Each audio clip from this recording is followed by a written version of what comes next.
Proses pembelajaran dalam pendidikan memiliki beberapa komponen. Dua di antaranya guru dan siswa. Proses pembelajaran dapat berhasil, guru harus berperan secara aktif mendorong siswa untuk aktif belajar dan memberikan pengalaman belajar yang memadai kepada siswa untuk mencapai hasil belajar yang optimal. Hasil belajar merupakan perubahan perilaku yang diperoleh pembelajar setelah mengalami aktivitas belajar. Dalam dunia pendidikan, sampai pada saat ini, telah menganut berbagai macam teori pendidikan. Salah satu teori yang melandasi proses pembelajaran adalah teori konstruktivisme. Pandangan konstruktivisme tentang pembentukan pengetahuan adalah subjektif aktif menciptakan struktur-struktur kognitif dalam interaksi dengan lingkungannya.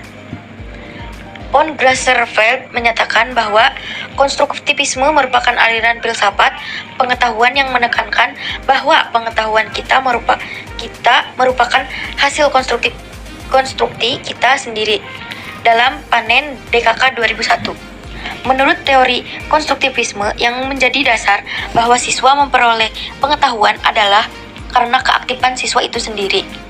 Dengan adanya bantuan struktur-struktur kognitif. Melalui bantuan struktur-struktur kognitif ini, subjektif menyusun pengertian realitasnya.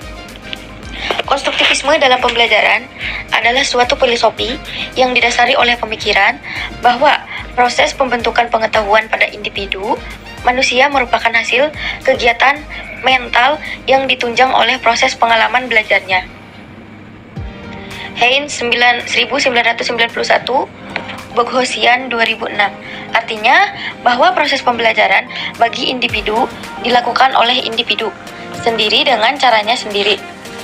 Konstruktivisme diharapkan dapat memberikan inspirasi positif terhadap program perubahan dalam proses pembelajaran sains khususnya bagi anak usia sekolah dasar. Saat ini, konstruktivisme yang dalam beberapa hal sering disebut sebagai metode pembelajaran interaktif dan terus dikembangkan. Zimmerman dan Stage 2008 dalam Lilly 2011 bahwa anak usia sekolah dasar 6-12 tahun berdasarkan teori perkembangan intelektual Piaget berada pada fase operasional konkret dengan karakteristik mempunyai rasa ingin tahu yang tinggi serta kepekaan khusus dalam pembentukan pengetahuan, keterampilan, kesadaran, dan sikap.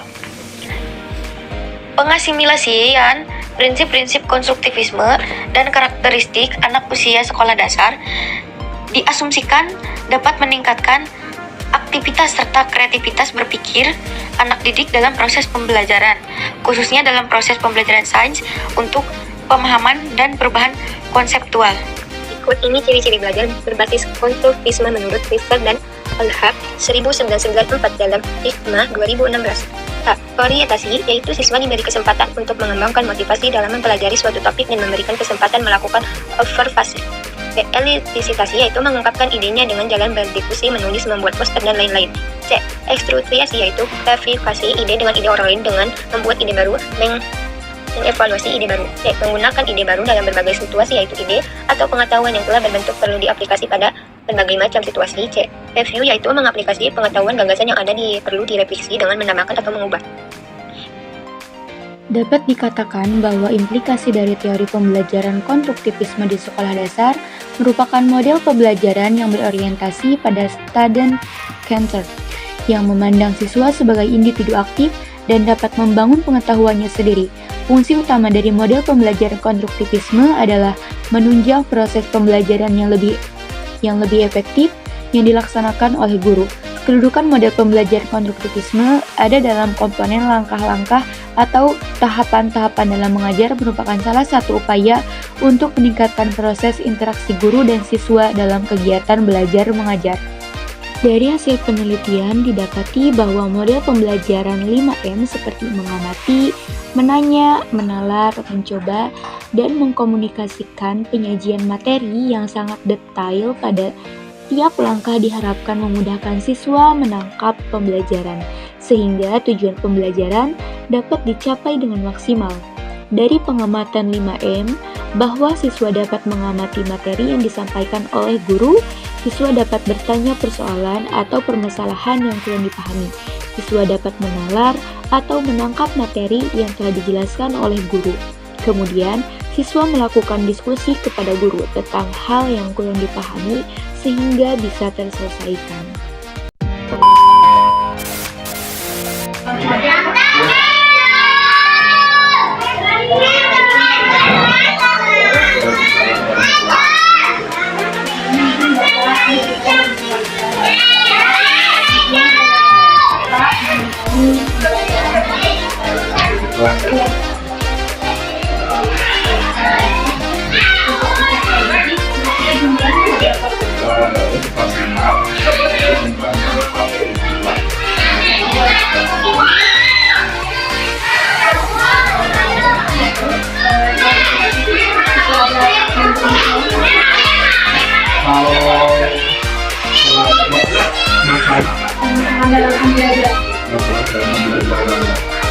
Tentu di kelas itu tidak cuma di perjalanan terus ya, dan ada format tingkat proses pembelajaran ini pasti ada.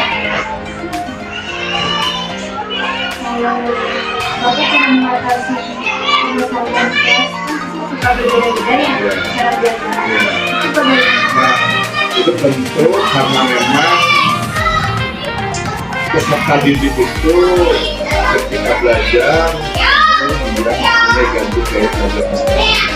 Nah, kalau misalnya siswa itu dia ya ada yang belajar yang visual, auditory atau komunikatif ya, dan biasanya ketika ada persoalan tentu di awal saya melihat dulu atau memberi suatu asesmen diagnostik di awal untuk mengetahui kemampuan peserta didik. Terus ada dari sana. Nanti penangannya proses pembelajaran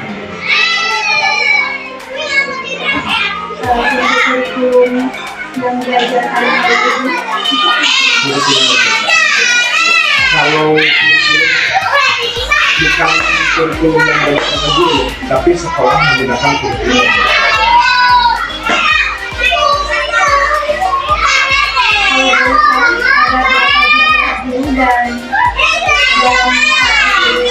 Kalau guru itu kalau bidang studi di kelas tapi nggak, karena juga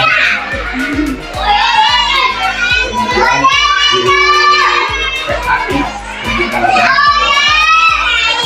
kemudian guru 11 sampai 8 kemudian ada guru SBDP sebelumnya guru keterampilan ada 1 orang, kemudian guru bidang studi guru mulok itu kan 8 lokal, jadi bahasa Sunda dan bahasa